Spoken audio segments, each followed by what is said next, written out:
Hello everyone. Today I want to talk about what's going on in Canada. Regarding the Freedom Convoy, the trucks moving into the Canadian capital of Ottawa. Also, what happened to Prime Minister Trudeau, where did he go, and finally I got to give a brief summary of possible developments. So, let's begin. There are about 50,000 trucks moving to the capital of Canada, and plus about 10,000 moving from the USA side. Length of a column makes more than 70 kilometers. The misinformation media glosses over it, nobody covers it as if nothing is going on. There is a French newspaper Le Monde that is very popular in France. The French, according to their way of life, like to sit in a cafe in the morning, drink a cup of tea and read the newspaper. So the Le Monde itself reported that hundreds of trucks are moving towards Ottawa. I didn't misspell hundreds of trucks. Notice the difference. Hundreds in the version of the incorruptible media of disinformation versus 60,000 in reality. There are also protests taking place in every major city in Canada. Over 8.5 million in donations from individuals and organizations have been collected.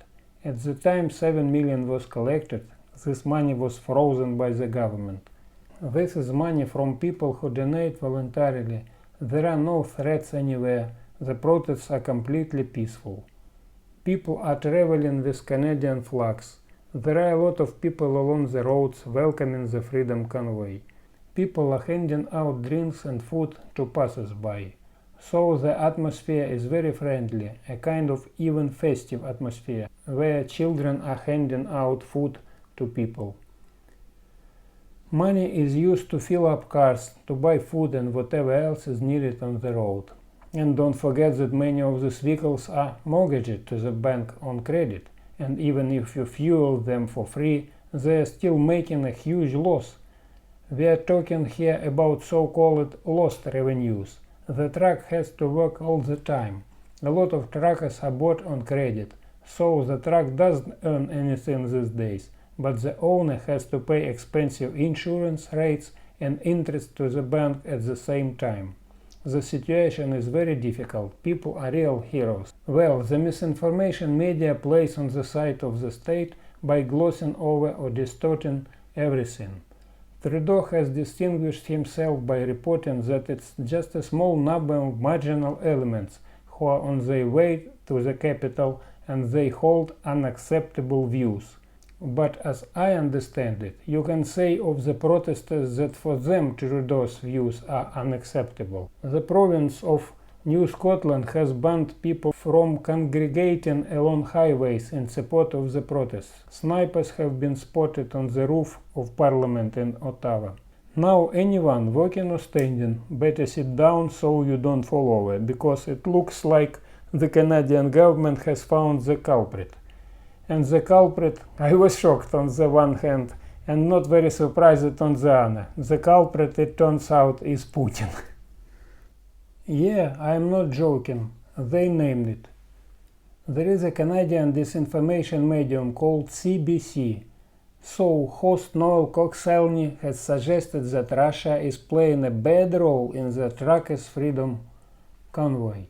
A nefarious role. He made the statement in conversation with the Minister of Public Security, Marco Mendicino, and said there are fears that Russia will fuel the situation as this protest is growing.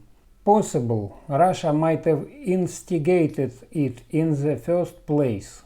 For me, the keyword here is possible, and that means that everything said by this individual has nothing to do with reality. Absolutely nothing. This is completely inadequate fantasy. In Ontario, the authorities are beginning in a rush to repeal certain restrictions. They need to react somehow. And as I see it, if you try to predict the future, the authorities need to get everyone off the streets as quickly as possible so that everyone goes home. Accordingly, they will be lulled or even promised at the same time to make some concessions and remove restrictions. There is nothing else for the authorities to do. Now people have arrived, rejoicing, dancing, showing each other posters, telling each other how dissatisfied they are with the authorities. But the authorities understand even without their presence in the capital that people are dissatisfied, whether they are present or not. So, the first variant of events is that people dance in circles for 3 days, 5 days, 10 days. I do not know how much patience we have. The temperature occasionally drops to minus 35 Celsius. This is not the edge of the continent, but more inland, and the climate is harsher. The protesters circle the streets, then go home, encouraged by promises from the government.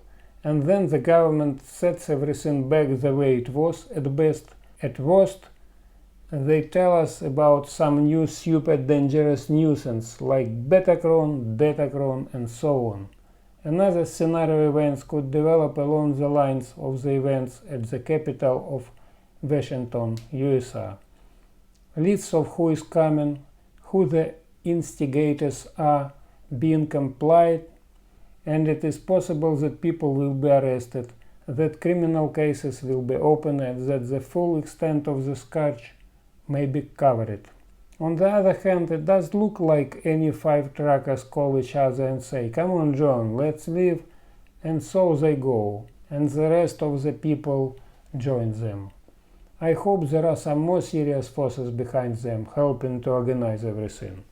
Some people also have demands for the dissolution of the government, which has been terrorizing the people for the past 2 years. Accordingly, people have lost faith in their rulers, want to replace them, and have the right to do so. It is a most unfortunate occupation to give predictions as to how events will unfold. I do not pretend to. Good health to all of you, and all the best.